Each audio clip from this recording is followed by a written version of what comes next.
नमस्कार साथियों, मैं आपका साथी अनिल गुर्जर। साथियों, आज के इस वीडियो में हम बात करेंगे लोक शिक्षण संचालनालय मध्य प्रदेश भोपाल के एक बहुत ही महत्वपूर्ण आदेश के संबंध में। साथियों, बहुत सारे शिक्षक साथियों के प्रश्न भी थे, लेकिन इसका अभी तक कोई आदेश नहीं था जिसके की माध्यम से ऑथेंटिक रूप से कहा जा सके कि परीक्षा के समय में या अन्यत्र शिक्षक जो ऑन ड्यूटी रहते हैं ऑफिशियल वर्क के लिए, उसके संबंध में और प्रशिक्षण स्थल पर कैसे उपस्थिति दर्ज करेंगे, इसके संबंध में आज महत्वपूर्ण आदेश जारी हुआ है, जिसमें कि तीनों प्रकार के कार्य में जो हमारे प्रश्न थे उसके संबंध में निर्देश दिए हैं। उन निर्देशों को समझने का प्रयास करेंगे।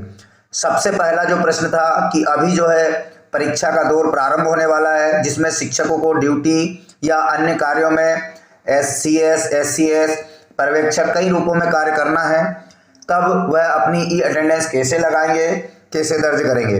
तो आप देख रहे हैं, सबसे पहला जो पॉइंट है इसे समझना है। ऑनलाइन वर्क हमारे शिक्षक ऐप के माध्यम से होगा, लेकिन उसे समझना आवश्यक है कि कैसे काम होगा।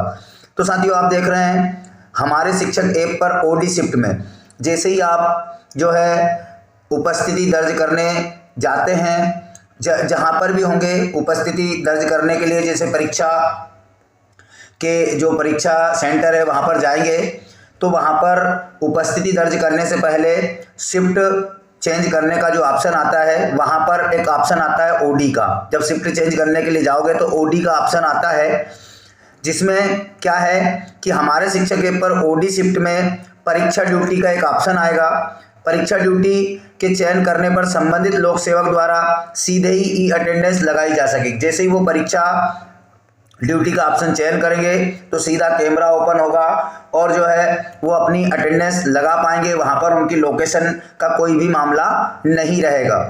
अब बात करते हैं कि क्या उनकी उपस्थिति मान्य होगी लगाने के बाद कि नहीं होगी। तो साथियों, आगे निर्देश दिए हैं कि परीक्षा ड्यूटी विकल्प का चयन केवल परीक्षा में संलग्न लोक सेवक द्वारा ही किया जा सकेगा। अगर ऐसे व्यक्ति जो परीक्षा कार्य में संलग्न नहीं है और वो किसी अन्यत्र जगह से इस प्रकार की कार्रवाई करते हैं, तो निर्देश दिए हैं कि परीक्षा ड्यूटी के अनुरोध को शाला प्रभारी यानी संस्था प्रभारी द्वारा हमारे शिक्षक ऐप पर अधिकतम 3 दिवस में स्वीकृति अथवा अस्वीकृत करना अनिवार्य होगा। जैसे ही लोक सेवक जो है हमारे शिक्षक ऐप से ऑन ड्यूटी में परीक्षा ड्यूटी सिलेक्ट करके अपनी उपस्थिति लगाएंगे, तो वह रिक्वेस्ट है वो प्रधान पाठक की ID पे जाएगा, संस्था प्रमुख की ID पे जाएगा। वो वहाँ पर देखेंगे, जैसे कि ऑप्शन दिए हैं हमारे शिक्षक ऐप पे प्रधान पाठक की, उसमें भी कि OD को स्वीकृत अस्वीकृत करने का, अप्रूव रिजेक्ट करने का, वो वहाँ पर उस रिक्वेस्ट को 3 दिवस के अंदर में उसे स्वीकार करना होगा। अगर गलत लगी है किसी शिक्षक द्वारा तो उसे अस्वीकार करेंगे। जैसे ही अगर वह 3 दिन के उसमें स्वीकृत नहीं करते हैं तो उन्हें अनुपस्थित माना जाएगा और उनकी उपस्थिति जो है वो अनुपस्थित यानी रेड वाले कलर में चली जाएगी। उनकी उस दिन की अटेंडेंस नहीं मानी जाएगी। इसलिए संस्था प्रमुख की भूमिका यहाँ पर बढ़ जाती है कि उन्हें अपने कर्मचारियों के सतत संपर्क में रहना और कर्मचारी को भी अपनी उपस्थिति दर्ज करने से पूर्व संस्था प्रमुख से जो है उन्हें सूचित करना होगा कि मेरे द्वारा ड्यूटी करने पर OD लगाई जा रही है, कृपया आप जो है इसे स्वीकृति प्रदान करिए। अगर इस प्रकार संस्था प्रभारी द्वारा अनुरोध स्वीकृत किए जाने के लोक सेवक परीक्षा ड्यूटी में होने पर ही उपरोक्त विकल्प का चयन करेंगे। अनियमितता पाए जाने पर इस पर अनुशासनात्मक कार्रवाई भी की जाएगी। तो ये हो गई परीक्षा संबंधी बात। साथियों, इससे थोड़ा सा कठिन कार्य जो है ऑन ड्यूटी का रहेगा। जैसे कि शिक्षक किसी ऑन ड्यूटी वर्क पर है तो ई अटेंडेंस में वह OD शिफ्ट का चयन करने के पश्चात संबंधित लोक सेवक OD अनुरोध शाला/संस्था प्रभारी के लॉगिन हमारे शिक्षक ऐप पर दिखाई देगी।